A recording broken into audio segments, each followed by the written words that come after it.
Pour en parler, Bruno Bartosetti, est secrétaire national délégué à la zone sud SGP Police FO. Vous êtes donc avec nous en direct sur RT France.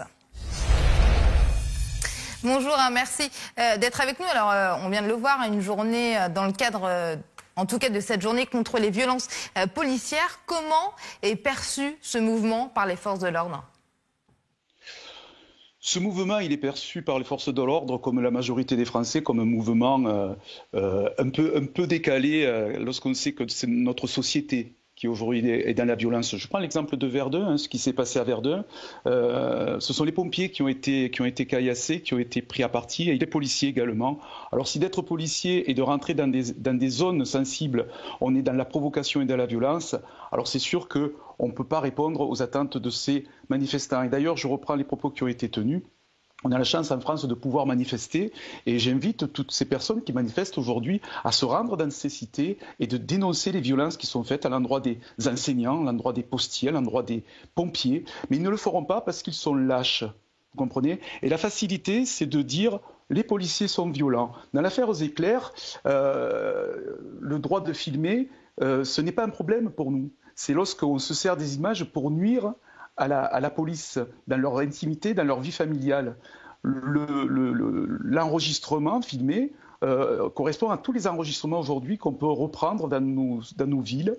On est filmé partout dans une ville, dans toutes les circonscriptions de France. Vous avez des caméras. Est-ce que c'est un problème ? Ce n'est pas un problème pour nous. Parce que justement, on est favorable, vous savez, aux caméras piétons, les caméras embarquées, pour filmer toutes les interventions de police. Car je vous rappelle, et vous le savez, que nous intervenons toutes les 10 secondes en France. Ça correspond à peu près à 3,5 millions d'interventions par an. Et si on veut remettre l'institution policière avec des cas qui sont avérés, c'est une enquête qui peut déterminer s'il y a violence ou non.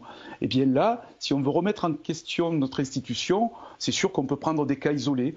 Mais de notre côté, on ne va pas remettre, par exemple, l'enseignement en France si on reprend 2 ou 3 cas de pédophilie. Donc il faut rester tête froide, il ne faut pas remettre en question le travail des policiers au quotidien qui sont victimes de violences, comme je vous l'ai dit, comme malheureusement, comme vous, journalistes, vous avez subi des violences au sein de certains rassemblements interdits.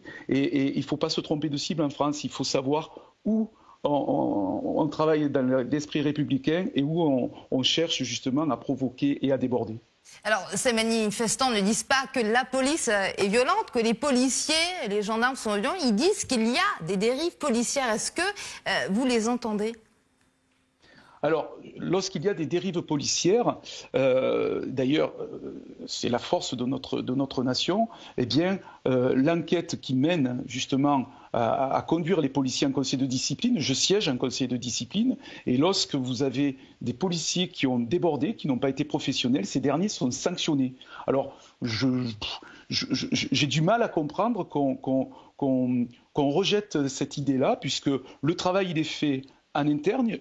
Le travail est fait aussi par les juges et les procureurs. Lorsqu'ils sont saisis par des violences, eh bien, on sanctionne les policiers. Maintenant, si on considère que la justice non plus ne fait pas son travail à l'endroit des policiers, eh bien, j'invite ces manifestants à regarder de près ce qui se passe. Nous sommes sévèrement sanctionnés en France. Les policiers, lorsqu'ils sont reconnus auteurs de faits, sont sévèrement sanctionnés. Donc je ne comprends pas pourquoi on remet en cause ce système-là. Et j'insiste sur un fait important. À travers ces manifestations, on parle de dérives policières, mais retenons qu'elles sont infimes. Il y en a très très peu. Voilà. Alors on peut prendre un exemple des violences policières, mais elles resteront vraiment à la marge par rapport aux 3-4 millions d'interventions que nous faisons toute l'année. Entendez-vous toutes ces personnes dehors chaque samedi qui dénoncent cette proposition de loi sécurité globale et plus généralement parfois la dérive, et je le redis bien, de certains policiers ? J'entends cette dérive de certains policiers.